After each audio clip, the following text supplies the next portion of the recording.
आप देख रहे हैं अंबर टाइम्स। चुनावी संग्राम में कौन कितने पानी में, किसे मिलेगी जीत। चुनाव प्रचार से लेकर मतदान तक और मतगणना से लेकर नतीजों तक चुनावी संग्राम की एक एक खबर देखिए अंबर टाइम्स और ई खबर टुडे के साथ। चुनावी संग्राम।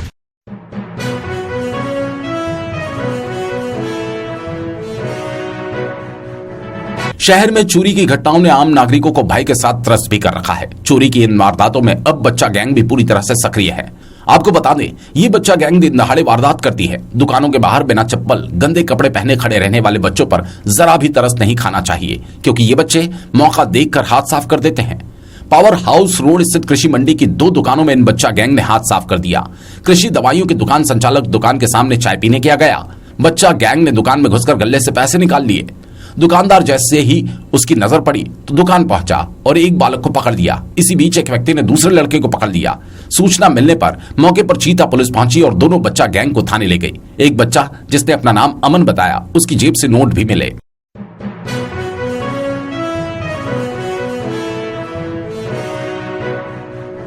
मैरिज ब्यूरो बनाकर रिश्ते करवाने वाली भोपाल की संस्था शुभ लग्न सेवा समिति अखबार में विज्ञापन देकर वैवाहिक जीवन के लिए लड़के लड़कियों को रिश्ते बताकर पैसे लेती है, लेकिन रिश्ता पक्का होने पर भी वर वधू को शादी के मंडप तक नहीं पहुंचा पाती। शहर के ऐसे करीब 12 पीड़ित परिवार बुधवार को हाट की चौकी स्थित पुलिस चौकी पहुंचे और लिखित शिकायत की। खबर है, इन पीड़ित परिवारों से शादी के नाम पर संस्था ने पैसे ले लिए और शादी सम्मेलन में कराने की बात कह रही थी, लेकिन आए दिन सम्मेलन की तारीख बदल रही है। शादी नहीं होने से पीड़ित परिवारों ने दिया गया पैसा वापस लौटाने की मांग रखी, लेकिन संस्था अब पैसा भी नहीं लौटा रही। बताया जाता है, पेपर में रिश्ते के विज्ञापन देखकर जब रहवासी फोन करते हैं तो संस्था अपने एजेंट को भी भेज देती है। ऐसे एजेंट को संस्था ने परिचय पत्र भी दे रखा है। पुलिस चौकी पर पहुंचे पीड़ितों ने बताया, मेरा सुमति जादव। आज आप यहाँ पे आए हैं, किस समस्या को लेकर आए हैं? हम हमारे जो वहाँ पे एड दिया देखा था हमने, हमारी ये समस्या है कि बच्चों की लगन के लिए मतलब बताया गया था। तो हमने हमारे पास एजेंट आए महेंद्र ही नाम है ना, महेंद्र। तो उन्होंने हमें लड़की का फ़ोटो बताया। तो लड़का था तो उसने देखा, हमने सबने पसंद किया और हमने हाँ कर दिया। अब वो बोले कि आप आ जाओ, सितंबर की बात है सर ये। तो बोले कि आप आ जाओ वहाँ पे।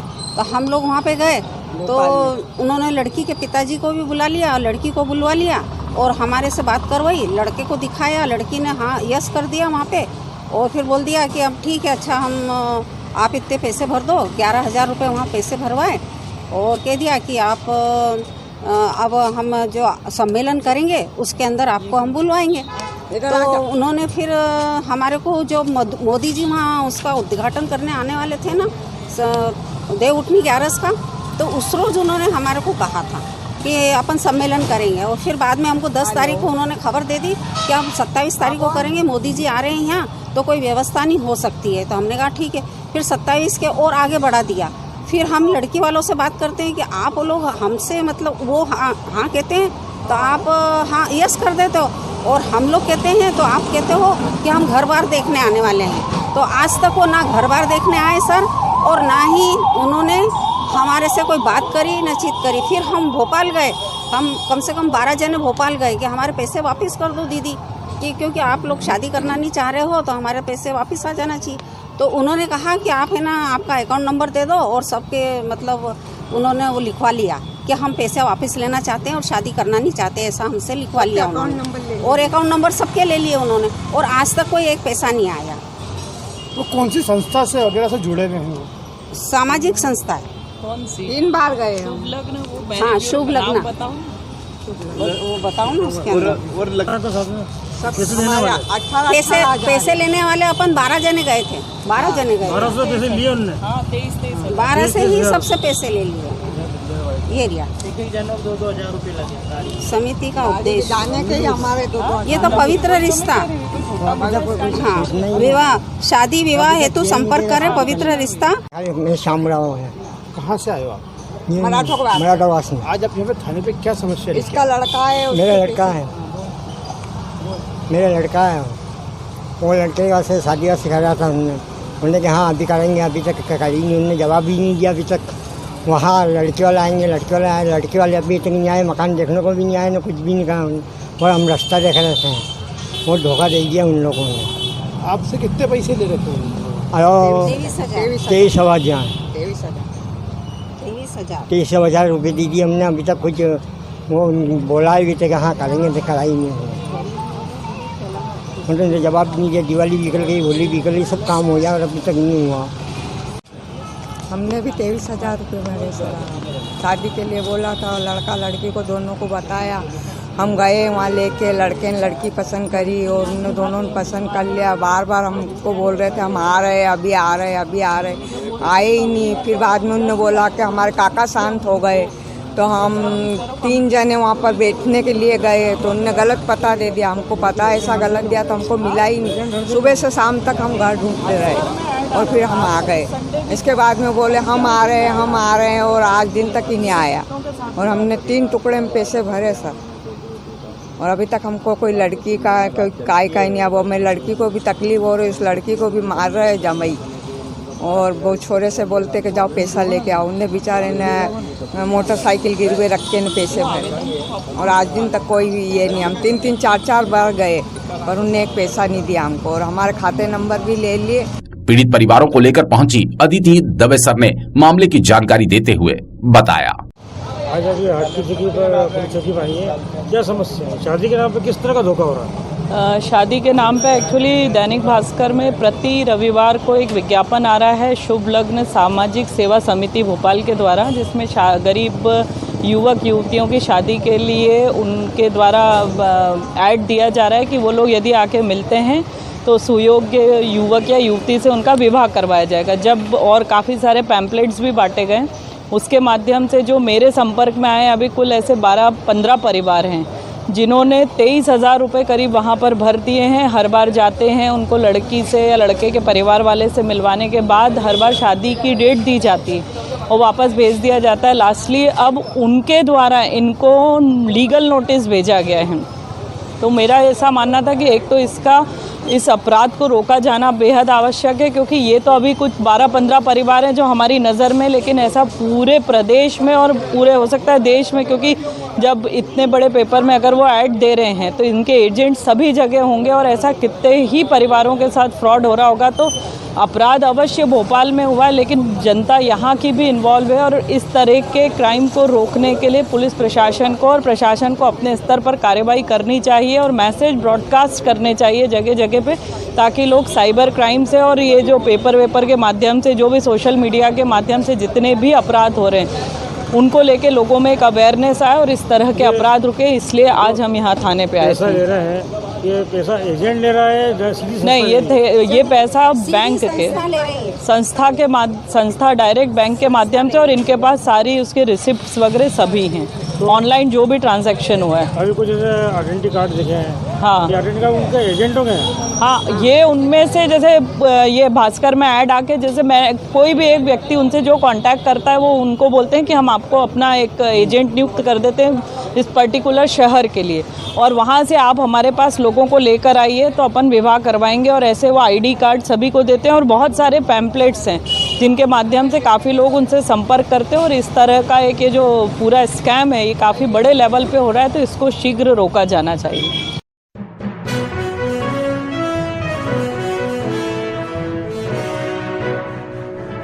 भाजपा में टिकट वितरण को लेकर पक्षपात का आरोप लगाने वाली भाजपा नेत्री पूर्व पार्षद सीमा टांग अपने समर्थकों के साथ सड़क पर उतरी थी। आक्रोश रैली लेकर नगर विधायक चेतन काश्यप के स्टेशन रोड स्थित निवास पर पहुंचकर आक्रोश जताया। यही नेत्री सीमा टांग ने मीडिया से चर्चा करते हुए विधायक पर गंभीर आरोप लगाते हुए कहा था, रतलाम में बीजेपी गिरवी पड़ी है।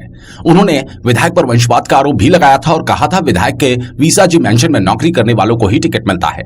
उन्होंने टिकट कटने से अपनी भड़ास निकालते हुए विधायक से नौकरी पर रखने तक की मांग भी कर डाली थी। पहले सुनिए भाजपा नेता के मीडिया को दिए गए बयान। हम लोग यहाँ पर आए हैं, जैसे ही कल पार्षदों की टिकटों की लिस्ट आई, लिस्ट को हमने देखा तो पूरे शहर के अंदर पहले तो इन्होंने एक वो बनाया कि हमारी गाइडलाइन है पार्टी की, केवल कार्यकर्ताओं को बेवकूफ़ बनाने के लिए एक गाइडलाइन बनाई कि इसमें बाहरी व्यक्ति को टिकट नहीं देंगे, 2 बार 3 बार जीता हुआ है, पार्षद लड़ा हुआ है, उसको टिकट नहीं देंगे। वो सारी गाइडलाइन को पार करते हुए इन्होंने सारी गाइडलाइन को एक तरफ रखते हुए केवल अपने अपने में रेवड़ी बांटने का कार्य किया है, जिसके अंदर जो कार्यकर्ता ज़मीनी कार्यकर्ता है, जो ज़मीन पे काम करते हैं, उन कार्यकर्ताओं को दरकिनार करते हुए टोटल इन्होंने अपने अपने लोगों की घरों की पत्नियों को बुलाकर या उनके रिश्तेदारों को वंशवाद ऐसी टिकट ये दिया जा रहा है। जबकि भारतीय जनता पार्टी का कहना है कि भारतीय जनता पार्टी में वंशवाद नहीं चलता है। तो मैं पूछना चाहती हूँ, भारतीय जनता पार्टी में कथनी और करनी में अंतर क्यों हो रहा है? मैं पूछती हूँ, मैं आज ज़मीनी कार्यकर्ता हूँ, मैं रतलाम शहर में महापौर की कैंडिडेट हूँ, लेकिन मुझे पार्षद का टिकट नहीं दिया गया। मेरे वार्ड में ज़मीनी कार्यकर्ता मंगल सिंह, जो कि 25 साल से उस क्षेत्र में सेवा कर रहे हैं, भारतीय जनता पार्टी का काम कर रहे हैं, लेकिन उनको दरकिनार करते हुए वंशवाद बजरंग जी पुरोहित के छोटे भाई, पूर्व जिला अध्यक्ष जी के भाई को टिकट दिया गया और सौंप दिया गया है। आप देखो कि जिला अध्यक्ष जी के भाई को और उनके परिवार को पूरे 5 बार टिकट दिया गया है, चाहे वो हारे या जीते हो, क्योंकि इनको तो डर है। ये बड़े बड़े लोग 2-4 बैठ के और टिकट फाइनल करते हैं, इनको कार्यकर्ता की कोई चिंता नहीं है, कार्यकर्ता को कोई सम्मान नहीं है। रतलाम शहर में पार्टी गिरवी पड़ी है। मैं भोपाल के लोगों को भी, भोपाल के भारतीय जनता पार्टी के वरिष्ठ लोगों को भी कहना चाहूँगी कि रतलाम की ओर ध्यान दे। जो भी विशासी मेंशन में नौकरी करेगा या काम पे आएगा, उसको रेवड़ी मिलेगी। रतलाम शहर में पार्टी गिरवी पड़ी है। मैं भोपाल के लोगों को भी, भोपाल के भारतीय जनता पार्टी के वरिष्ठ लोगों को भी कहना चाहूँगी कि रतलाम की ओर ध्यान दे। जो भी विशासी मेंशन में नौकरी करेगा या काम पे आएगा, उसको रेवड़ी मिलेगी। रतलाम शहर में पार्टी गिरवी पड़ी है। मैं भोपाल के लोगों को भी, भोपाल के भारतीय जनता पार्टी के वरिष्ठ लोगों को भी कहना चाहूँगी कि रतलाम की ओर ध्यान दे। जो भी विशासी मेंशन में नौकरी करेगा या काम पे आएगा, उसको रेवड़ी मिलेगी। और जो जहाँ पर चक्कर और परिक्रमा नहीं लगाएगा, उसे कोई रेवड़ी यहाँ मिलने वाली नहीं है, ना कोई फायदा मिलने वाला है। हम जैसे लोग जो कि भारतीय जनता पार्टी की आज 25 से 30 सालों से सेवा कर रहे हैं, हम सबको दरकिनार करते हुए इन्होंने जो पूरे शहर में टिकट वितरण किया है, उसका हम घोर विरोध करते हैं। वार्ड क्रमांक 8 की जनता आज मेरे साथ में है। वार्ड क्रमांक 8 से अगर मंगल सिंह जी को टिकट नहीं दिया गया, तो कल मैं महापौर का और मंगल सिंह जी और मेरे साथ में शहर के 17 निर्दलीय फॉर्म भरने के लिए तैयार है और हम भरेंगे अगर ये टिकट चेंज नहीं हुआ तो। बात यहीं समाप्त नहीं हुई। बिना अनुमति प्रदर्शन पर उन पर एफआईआर दर्ज हुई। फिर लगातार सोशल मीडिया पर वे हमला बोलती रहीं कि प्रचार के लिए दीदियां, टिकट के लिए बीबियां। नामांकन पत्र भरने के अंतिम दिन भाजपा नेत्री सीमा टांक ने रैली निकाली और फॉर्म भी जमा कर दिया। बस चुनावी मैदान में डटे रहने का हर एक को भरोसा दिलवाती रहीं। मीटिंग लेकर अपने समर्थकों की भीड़ करती रहीं, जिससे भाजपा पर दबाव की राजनीति हावी रहे। बुधवार 22 जून को नामांकन पत्र भरने के अंतिम दिन दोपहर बाद इन्हीं भाजपा नेत्री सीमा टांक के पॉलिटिक्स ड्रामे में नया मोड़ आ गया और नगर विधायक चेतना काश्यप जिला अध्यक्ष राजेंद्र सिंह लुनेरे के साथ प्रकट हुई। इस भाजपा नेत्री ने अपना नामांकन पत्र वापस लेते हुए अपने आक्रोश का अंत कर कई सारे सवाल और आशंकाओं को जन्म दे दिया कि क्या सीमा टांक पर कोई दबाव था या कोई समझौता।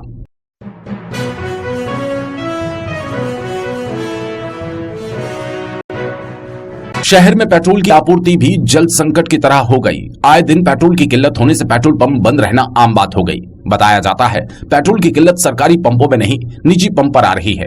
रिलायंस पेट्रोल पंप और एसआर पेट्रोल पंप पर पेट्रोल संकट गहरा गया। कंपनी घाटे का कारण समय पर पेट्रोल की आपूर्ति नहीं कर पा रही, जिससे पंप संचालकों को पंप बंद करना मजबूरी बन गया। बुधवार को पैलेस रोड स्थित एसआर पेट्रोल पंप बंद रहा। शहर के मध्य पंप होने से यहां दिन भर दुपहिया वाहनों की आवाजाही लगी रहती है। पेट्रोल पंप बंद होने से वाहन चालकों को लौटना पड़ा। कुछ वाहन चालक तो पेट्रोल खत्म होने से गाड़ी पैदल खींच कर लाए, लेकिन पंप बंद होने से परेशान हो गए। एसआर पंप के पास नाले और पुलिया के निर्माणाधीन कार्य के कारण वाहन चालकों को नजरबाग कॉलोनी से घूमकर आना पड़ रहा है। फिर पंप बंद होने पर चालक संकट में फंस जाता है।